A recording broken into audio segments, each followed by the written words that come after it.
पर बसलेले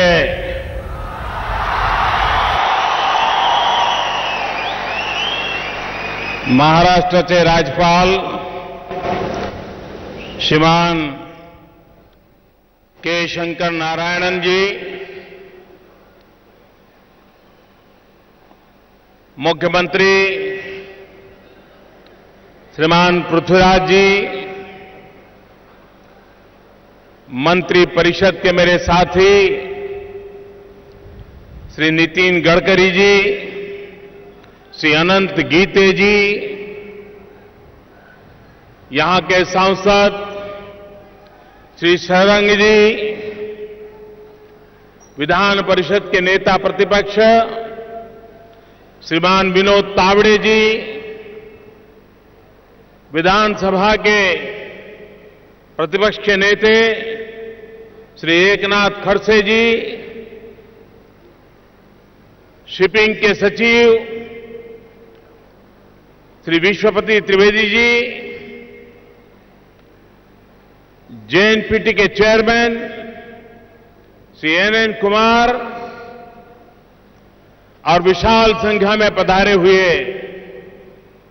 भाइयों और बहनों,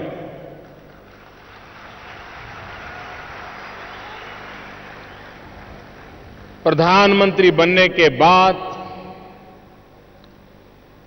महाराष्ट्र की धरती पर ये मेरा पहला सार्वजनिक कार्यक्रम है।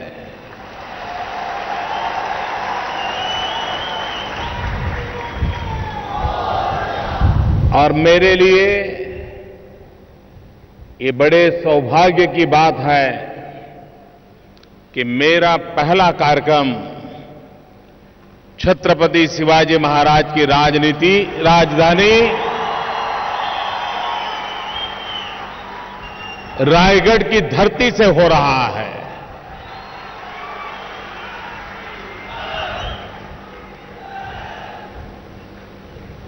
और जब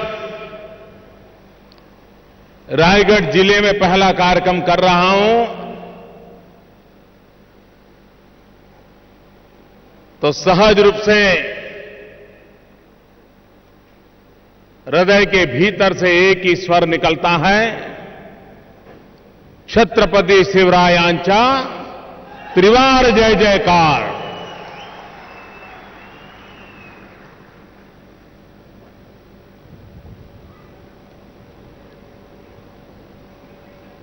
आज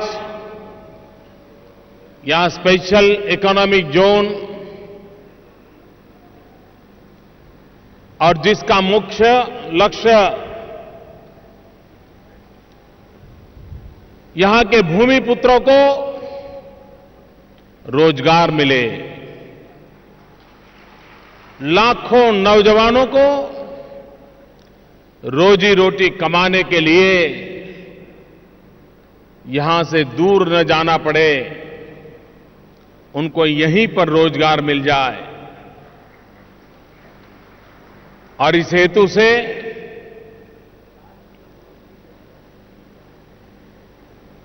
मैन्युफैक्चरिंग सेक्टर को बढ़ावा देना, औद्योगिक विकास करना, सेवा क्षेत्र का विकास करना, जिससे रोजगार की संभावनाएं बढ़ती है। अगर हमें देश के सामान्य मानवी के जीवन में अगर बदलाव लाना है, क्वालिटी ऑफ लाइफ में परिवर्तन लाना है, तो आर्थिक विकास, रोजगार के अवसर, आवश्यक इंफ्रास्ट्रक्चर, शिक्षा, आरोग्य जैसी सुविधाएं, इसे प्राथमिकता देनी होती है।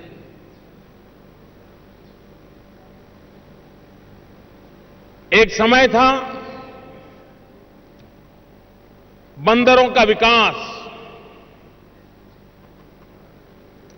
उसमें छोटे मोटे प्रयास होते थे, लेकिन आज विश्व व्यापार का युग है, और जब विश्व व्यापार का युग है तब सामुद्रिक व्यापार ये अनिवार्य हो गया है। हमारा हिंद महासागर दुनिया के ऑयल सेक्टर का 2/3 व्यापार हिंद महासागर के जरिए होता है। कंटेनर का व्यापार क्षेत्र करीब 50% हिंद महासागर से होता है, और आने वाले दिनों में ये बढ़ने वाला है। और इसलिए पोर्ट सेक्टर का डेवलपमेंट, और विशेष करके हमारे देश के तटीय राज्य हैं, इस बार बजट में हमने घोषणा की है सागर माला की रचना करने की। हिंदुस्तान के समुद्र तट पर पूरब हो या पश्चिम या दक्षिण, समुद्र तट पर जो राज्य है उसे इस सागरमाला प्रोजेक्ट का लाभ मिले। और जब हम नक्शा देखें, भारत माता का मानचित्र देखें, तो इन सागरमाला की एक ऐसी श्रृंखला तैयार हो जहां सर्वाधिक आर्थिक गतिविधि का केंद्र बना हो। दुनिया में जिन जिन राष्ट्रों का विकास हुआ है उसमें एक बात प्रखर रूप से उभरती है कि समुद्री तट पर जो शहर विकसित हुए हैं उसी की आर्थिक गतिविधियों ने उन देश को समृद्धि दी है। और इसलिए भारत ने भी बंदरों का विकास, सागरमाला योजना, इसकी अनिवार्यता समझी है।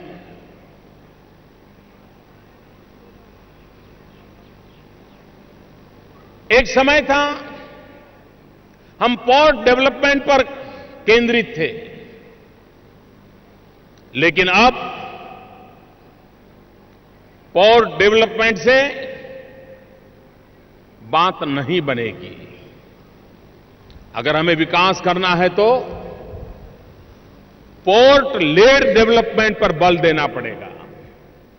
आज जब मैं पोर्ट लेड डेवलपमेंट कहता हूं तब, और जिसमें हमारी सागरमाला योजना के अंदर हमारी संकल्पना है कि पोर्ट हो, पोर्ट के साथ एसईजेड हो, पोर्ट के साथ rail connectivity, road connectivity, air connectivity, waterway connectivity, एक प्रकार से हिंदुस्तान के अन्य भूभागों से उसको ऐसी कनेक्टिविटी मिले ताकि हमारे जो उद्योगकार लैंडलॉक्ड स्टेट के भी जो उत्पादन करें उसको तत्काल समुद्री तट पर पहुंचा करके दुनिया के बाजार में पहुंचा सकें। अगर हमें एक्सपोर्ट को बल देना हो तो हमें इन व्यवस्थाओं को भी बल देना पड़ेगा। और इसीलिए सागरमाला योजना के तहत पोर्ट लेड डेवलपमेंट, जहां कनेक्टिविटी भी हो, कोल्ड स्टोरेज का नेटवर्क हो, वेयर हाउसिंग का नेटवर्क हो, एक फुल फेज व्यवस्था को हम विकसित करना चाहते हैं। और उसी के तहत इस नई सरकार ने तत्काल यहां के नौजवानों को रोजगार मिले, पूंजी निवेश हो, उत्पादन बढ़े, इसके लिए आज यहां पर एसईजेड का आरंभ करने का तय किया है। पृथ्वीराज जी ने जो एसईजेड बंद पड़े उसकी चिंता जताई,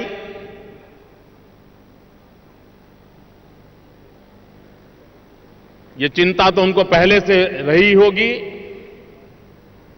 लेकिन पहले शायद कह नहीं पाए होंगे।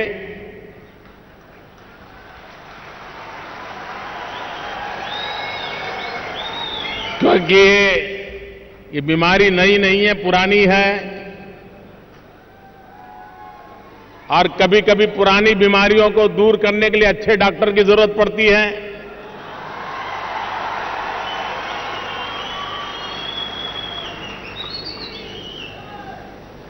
तो माननीय मुख्यमंत्री जी ने जो चिंता जताई है, मैं भी उसमें अपना स्वर जोड़ता हूं। उनकी चिंता वाजिब है, और इस समस्या का समाधान ये नई सरकार करने की दिशा में बहुत ही तेज गति से काम कर रही है।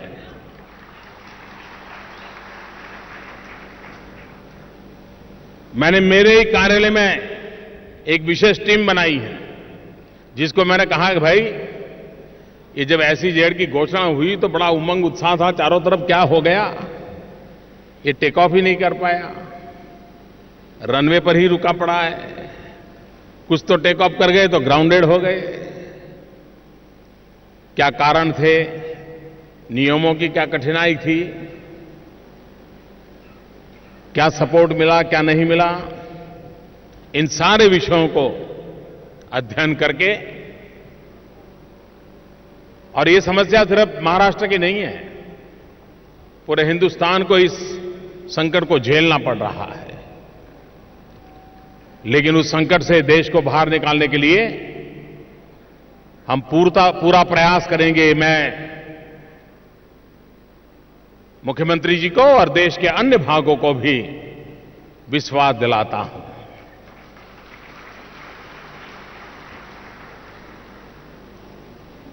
दो और बातें भी आज मैं कहना चाहता हूं। एक्सपोर्ट के क्षेत्र में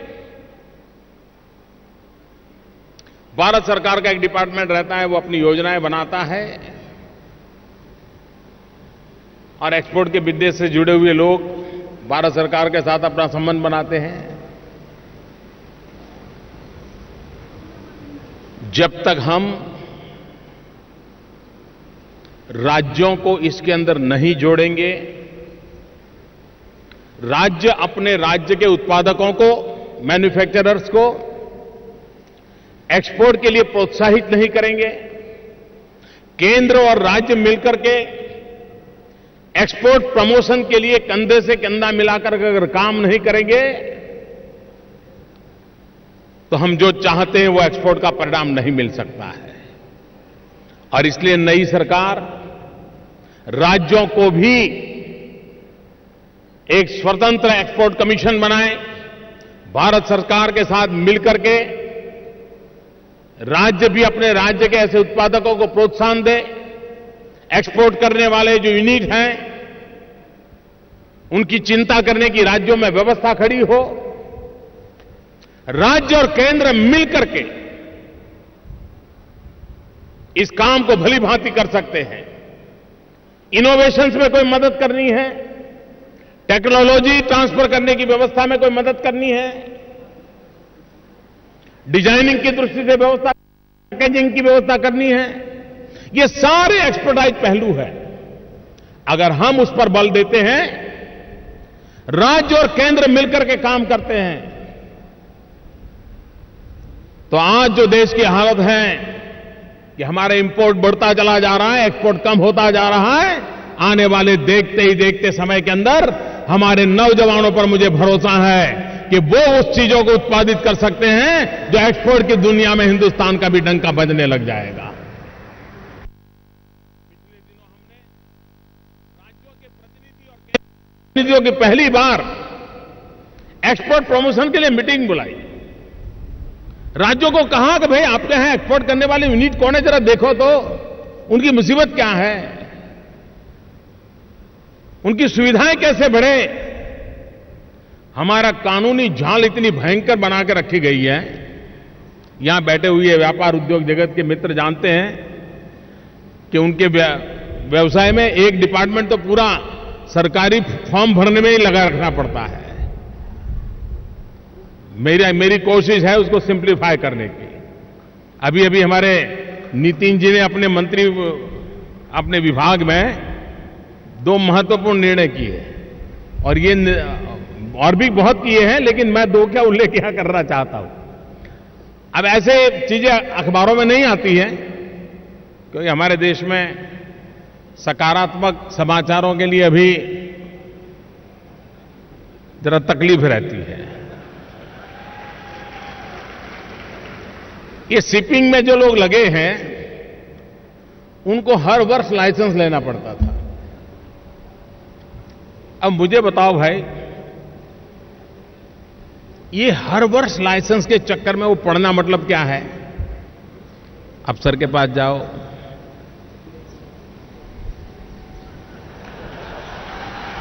फिर कुछ इधर से, और तब जाकर के लाइसेंस रिव्यू होता है और फिर रिन्यू होता है। हमारे नितिन जी ने एक धमाके से निर्णय कर दिया, अब लाइसेंस लाइफ टाइम मिलेगा।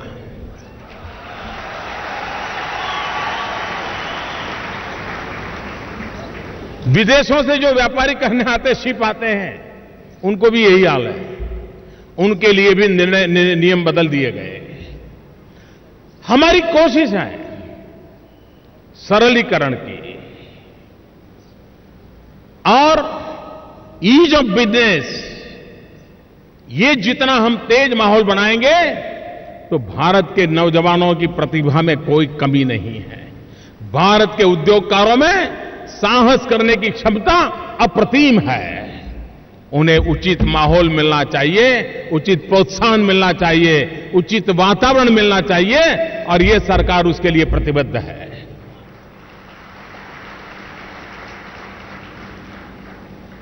दूसरा एक क्षेत्र जिस पर मैं आकर्षित करना चाहता हूं, यहां उद्योग जगत के लोग भी बैठे हैं और मुंबई हमारी उद्योग नगरी भी रही है, आर्थिक नगरी रही है,